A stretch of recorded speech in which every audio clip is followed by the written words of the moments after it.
Well, hi everybody, welcome to The Firewall. I'm Bill Whittle. You know, if you listen to the mainstream media talk about it, we Tea Party conservatives just love us our guns on account of them making us feel like big men, because they're real loud and they make things far away blow up real good. To which I say, well, duh. But just because something is fun and scares away weenies doesn't mean that it's stupid.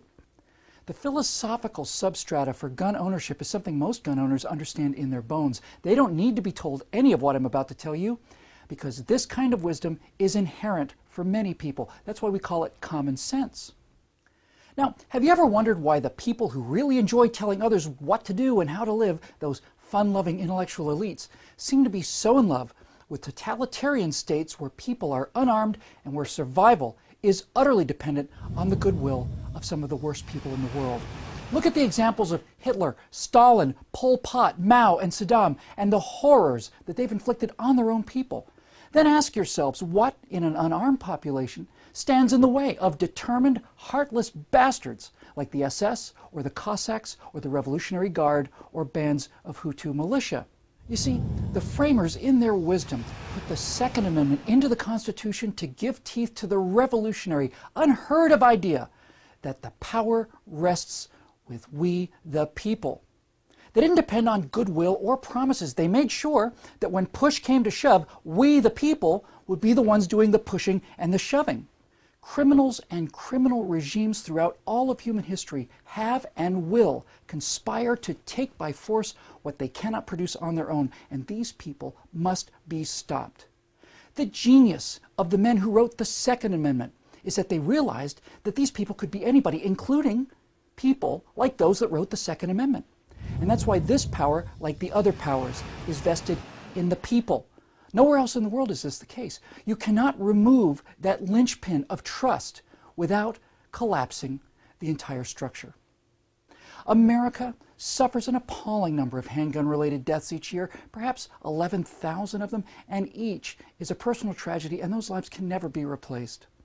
But if we attempt to reduce this horrible number by banning all handguns, we are taking away the property of a person who has broken no laws. And it's being done by a government whose legitimacy is determined by a document that specifically allows that property, namely guns. You destroy that trust by punishing the innocent, by pulling a plank from the Bill of Rights, and the contract between the government and the people falls apart.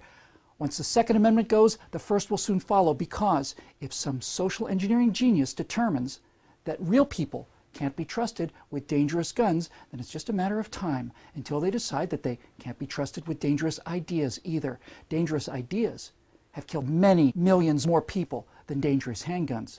Just listen to the voices calling to you from the Gulag and the death camps and all of the blood-soaked killing fields throughout human history. You either trust the people or you don't.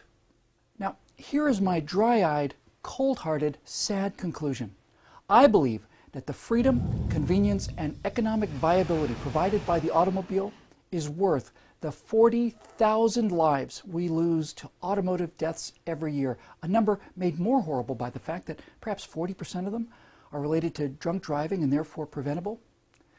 By the same calculation, I accept that the freedoms entrusted to the people of the United States is worth the 11,000 lives we lose to gun violence every year. I wish I could make both of those numbers go away. I'll support any reasonable campaign to make them as low as possible. But understand this, 11,000 handgun deaths a year over 4 years is very roughly 50,000 killed. In Nazi Germany, with a tenth of our current population, an unarmed people was unable to resist the abduction and murder of 6 million Jews and about 9 million additional gypsies, homosexuals, prisoners of war, the disabled, and untold other individuals in a similar period. That is a number 300 times higher.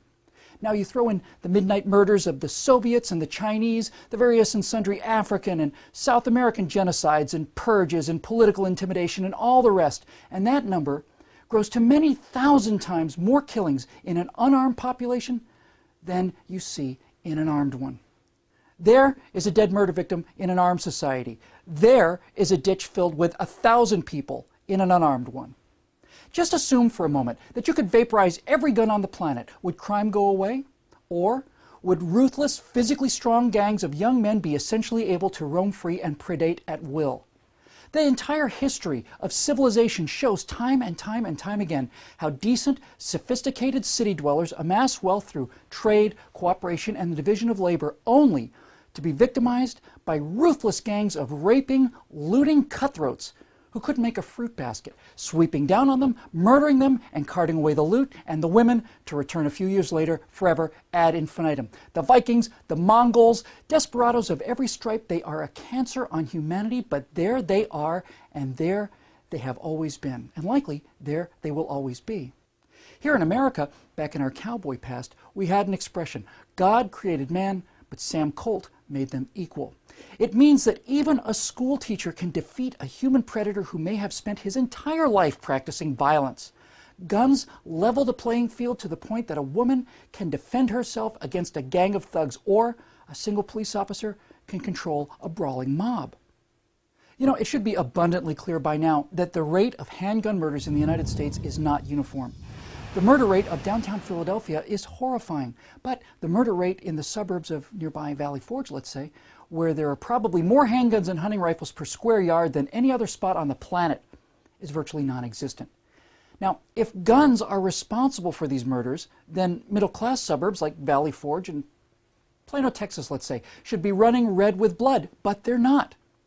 And not only do those people not murder each other with their abundant firearms, other crimes like burglary and assault are also virtually non-existent compared with cities with the most gun restrictions. Now, why is that? If guns cause crime and murder, why are the places with the most legally owned handguns such low crime areas? I can wait.